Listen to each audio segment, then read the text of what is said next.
Il est 6h30 sur RTI 1. L'actualité, c'est la foire du Made in Côte d'Ivoire. Ce salon se tient au parc des expositions d'Abidjan-Port-Boué. Le savoir-faire local est mis en exergue pour exhorter à consommer ivoirien. L'initiative du gouvernement est d'intérêt pour le Premier ministre Robert Begré-Mambé qui est allé exhorter les exposants. Après quelques années d'interruption, la foire du Made in Côte d'Ivoire est de retour. Une renaissance qui redonne de l'espoir au ministre du Commerce et de l'Industrie. Il s'est engagé à tout mettre en œuvre pour qu'elle accompagne le développement industriel de la Côte d'Ivoire. L'objectif pour nous, en tout cas, c'est de renforcer le poids de l'industrie manufacturière dans la formulation du PIB, parce que cela est en ligne avec la vision du chef de l'État, qui est de transformer structurellement notre économie à travers l'industrialisation, qui est créatrice de richesses et qui est créatrice d'emplois. Et donc le Made in Côte d'Ivoire doit être un concept dont les Ivoiriens doivent s'approprier. Et c'est justement parce qu'elle suscite de l'attrait que le chef du gouvernement n'a pas ménagé son calendrier. Robert Begré-Mambé a visité les exposants. Mieux, il a appelé les populations à encourager les artisans locaux. Il y a derrière cette visite un message pour tous les Ivoiriens. Premièrement, nous avons, grâce à la politique du président Alassane Ouattara, de grandes potentialités agricoles et naturelles. Donc il faut exploiter ces opportunités pour réaliser tout ce que nous venons de visiter. Mais c'est extraordinaire de voir des jeunes Ivoiriens qui utilisent des matériaux locaux et réaliser ce que nous venons de voir, c'est extraordinaire. La deuxième chose, c'est d'appeler les Ivoiriens à consommer ivoirien.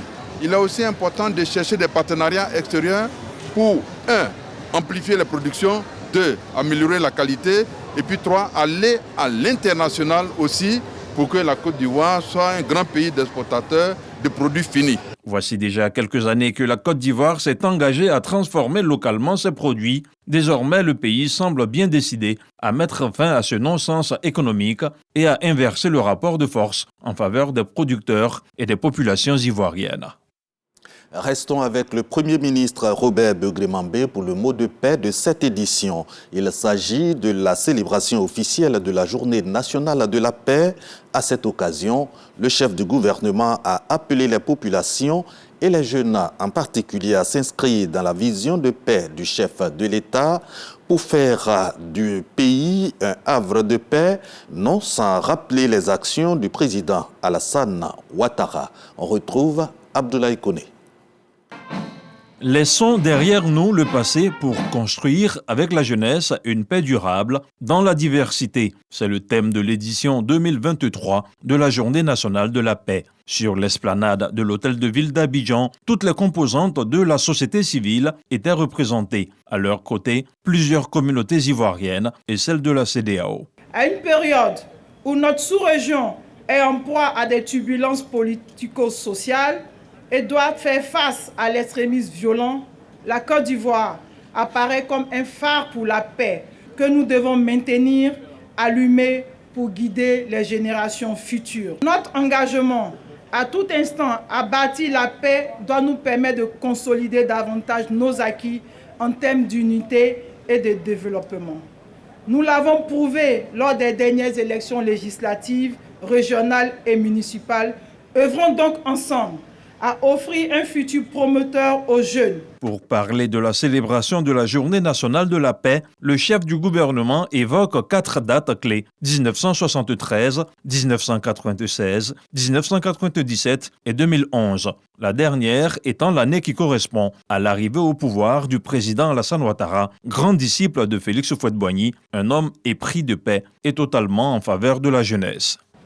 Il faut préserver la jeunesse de tous les fléaux qui dérangent le monde. Il faut conduire la jeunesse à aimer l'effort, la solidarité, à aimer l'amitié et surtout à aimer les vertus qui rassemblent tous les hommes. Grâce à son esprit de paix, le président Alassane Ouattara a mis en œuvre toutes les conditions qui favorisent le retour en Côte d'Ivoire de ceux et de celles de nos frères et sœurs qui momentanément étaient à l'extérieur. Pour son humanisme qu'il a toujours caractérisé, le président Alassane Ouattara a accordé la grâce à plusieurs détenus de droit commun et réintégré les fonctionnaires à leur poste dans l'administration pour tous ceux qui momentanément étaient à l'extérieur du pays. C'est un signe qui parle à l'intelligence et au cœur de tous ceux et de toutes celles qui analysent avec beaucoup de sérénité tout ce qui contribue à la vie des hommes sur cette terre. Danses religieuses, musiques urbaines et défilés des différentes couches sociales auront rythmé cette journée nationale de la paix qui a vu la participation de plusieurs organismes liés aux questions des droits de l'homme. À présent, lutte contre les inégalités dans le monde du travail. Un tandem est né entre l'OIT, l'Organisation internationale du travail et l'Association internationale des conseils économiques et sociaux et institutions similaires. Dernière action de ce tandem pour réduire ces inégalités, la conférence d'Athènes en Grèce sur le rôle du dialogue social et ses institutions. Michel Digré. Conférence internationale OIT AICESIS, une rencontre qui est le fruit d'une collaboration entre l'Organisation internationale du travail, l'Association internationale des conseils économiques et sociaux et institutions similaires et le Conseil économique et social de Grèce. Au cœur des travaux, l'inégalité dans le monde du travail entre hommes et femmes, l'emploi des jeunes et le soutien aux personnes handicapées. Par nos travaux, nous espérons contribuer aux politiques publiques pour améliorer justement les interventions des politiques publiques sur le domaine du travail, sur le domaine de l'égalité des chances, sur le domaine de l'égalité des revenus. Cette conférence donc, qui se tient chaque 2 ans, nous permet un peu de faire le bilan et de voir comment ces conseils de dialogue social qui sont au sein, je pense qu'ils sont autour de 76 membres, et comment est-ce que ces conseils peuvent être des leviers pour plus d'égalité, plus de justice sociale. Le docteur Janaka Wele, président le panel sur les expériences du dialogue social, a convaincu l'ensemble des participants sur le modèle ivoirien, inspiré par le président de la République Alassane Ouattara. Notre assemblée consultative est très engagée dans la dynamique dans laquelle s'inscrit l'AICESIS, notamment dans l'appréciation des questions essentielles qui engagent l'avenir des hommes et des femmes. C'est le cas ici, le problème des inégalités dans le travail. Je voudrais donc saluer le partenariat de l'AICESIS avec le IDE qui permet d'apprécier de manière cohérente et efficace les problématiques relatives au travail qui restent des questions essentielles pour nos pays. À l'issue de cette rencontre, les conseillers économiques et sociaux, membres de l'AICESIS et l'OIT ont décidé de fédérer leurs efforts pour lutter contre toute forme d'inégalité dans le monde et œuvrer ainsi au bien-être des populations. La Cannes 2023, c'est chez nous et c'est dans moins de 60 jours. Côté préparatif, bouchée double pour faire de ce rendez-vous sportif panafricain un succès jamais réalisé sur le continent. Les réceptifs hôteliers de Yamoussoukro ont engagé leur mue pour offrir de bien meilleurs séjours aux délégations, un pari que le ministre du Tourisme veut être sûr de pouvoir réaliser. Siandou Fofana visite donc les chantiers des complexes hôteliers de Yamoussoukro. Réunion de travail entre le ministre du Tourisme et des Loisirs, Siandou Fofana, et les sociétés prestataires en charge de la réhabilitation de l'hôtel président de Yamoussoukro. Du mobilier en passant par les ascenseurs, les espaces de vie et les chambres, l'hôtel président en réhabilitation depuis plusieurs mois est passé au peigne fin. Cette visite d'inspection et de travail s'inscrit dans le cadre de la Cannes 2023. Le but est de constater l'avancement des travaux afin de respecter le délai de livraison. Nous avons jugé nécessaire de venir faire une visite de chantier au moment où nous amorçons la restitution du chantier. Dans ces moments-là, il est important de regarder de près en phase critique, de faire en sorte que quelques points critiques soient levés. Nous sommes venus et nous nous sommes aperçus que les chantiers ont vraiment évolué et que les quelques points d'observation que nous avons pu faire la fois précédente ont été pris en compte. Cependant, pour que nous ouvrons l'hôtel à compter du 2 décembre, il était important qu'un certain nombre de points soient pris en compte afin de terminer les travaux de finition dans les meilleures conditions. Tout comme les chambres de la tour, la rénovation des chambres du bâtiment annexe de l'hôtel Président sont également prêtes. Cette rénovation complète de l'hôtel Président est une attention particulière pour le bien-être et le confort des délégations étrangères qui seront présentes pour la CAN.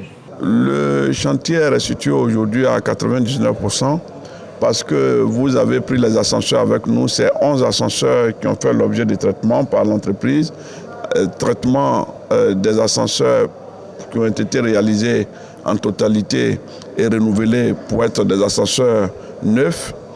Et en plus, les ascenseurs étant neufs pour 11 ascenseurs, il a fallu les étalonner, régler pour que nous restituions un ascenseur et nous sommes à l'habillage intérieur de l'ascenseur pour donner quelque chose qui soit en adéquation avec notre souci de restituer quelque chose d'encore plus merveilleux et de plus fantastique. Les chambres ont fait l'objet de renouvellement parce que la literie et les portes, les placards, comme vous l'avez vu avec nous, en totalité, tout a été refait. Donc les 285 chambres ont été totalement refaites à neuf, avec des télés qui ont été changées, avec tout le mobilier. Mais bien mieux, c'est que l'hôtel n'avait pas en son temps pris en compte tout ce qu'il y avait comme matériel d'accompagnement pour être aux conditions d'un 5 étoiles. Nous avons pris soin d'équiper l'hôtel et grâce aux efforts du président de la République, aujourd'hui c'est chose faite. Nous pensons qu'à compter du 2, l'hôtel ouvre ses portes. Ces chantiers de réhabilitation et de rénovation concernent tous les hôtels des villes hôtes de la CAN 2023.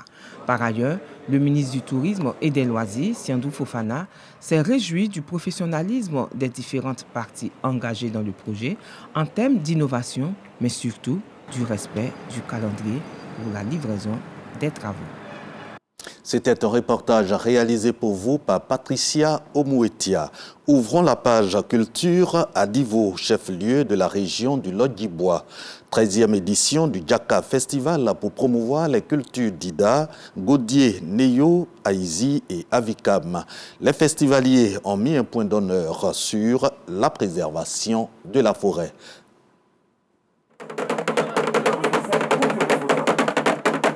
Au son des tambours, s'esquissent des pas de danse traditionnels pour ouvrir les festivités de la 13e édition du Djaka Festival, l'un des plus grands rendez-vous multiculturels de la région du Lodjibois. Les artisans fortement représentés au stade municipal de Divo avec une diversité de produits locaux. Tous ont à cœur de promouvoir leur patrimoine culturel. Le Djaka Festival, c'est aussi une micane offerte aux artistes musiciens. Dans la soirée, les festivaliers sont tenus en haleine à travers des prestations musicales allant du zouglou au gospel. Sur scène, le chanteur Nestor David. Le directeur de cabinet du ministère de la Culture et de la Francophonie, venu à la découverte du Djaka Festival, dit être sous le charme. Ce festival est intégrateur. Il se présente comme un modèle défini de promotion de notre patrimoine culturel dans sa richesse et dans sa diversité. Et le ministère de la Culture et de la Francophonie s'honore de voir dans le Lodjibois un tel festival qui convoque toutes les communautés qui, comme un seul homme, participent à la promotion de notre patrimoine. Le Djaka Festival 2023 était placé sous le thème « La forêt, notre richesse », comme pour exhorter les populations à lutter contre la déforestation.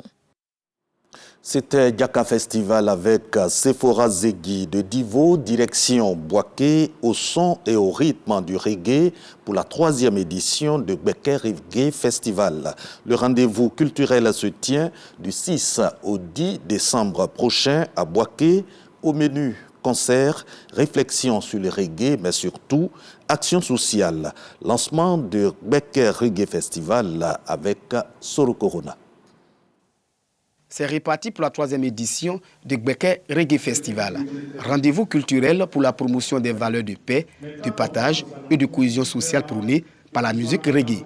Événement culturel qui s'annonce avec plus d'innovation et de surprise cette année. Pour cette édition, la femme sera mise à l'honneur autour du thème « Luttons contre les violences faites aux femmes et à la jeune fille ».